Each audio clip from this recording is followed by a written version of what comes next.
ये बात 1971 की है। ठंड बहुत पड़ रही थी।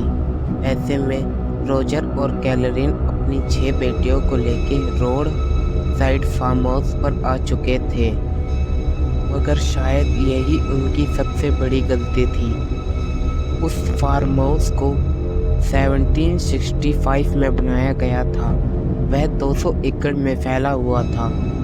रोजर ने उस घर की 10 साल की लीज करवाई थी। वहां जाते ही उस घर में अजीब अजीब चीजें महसूस हो रही थी।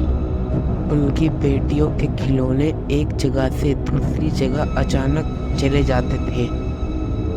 दीवार पर लगे फोटो फ्रेम अचानक से नीचे गिर जाते थे।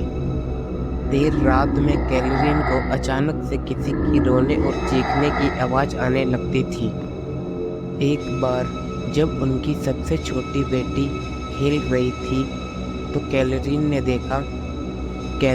देखा कि एक काली परछाई सीढ़ियों के पीछे से उसकी बेटी को देखकर मुस्कुरा रही थी।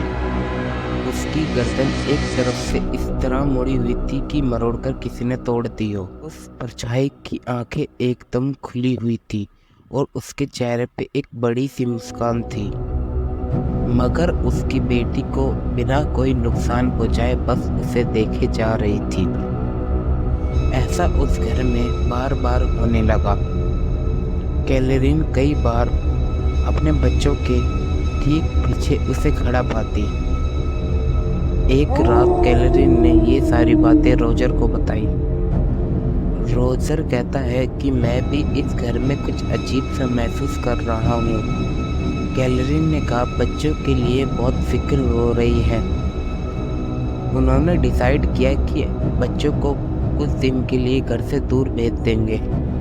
जब भी उन्हें चिल्लाने और चीखने की आवाज़ आती है वो दोनों बहुत डर जाते हैं।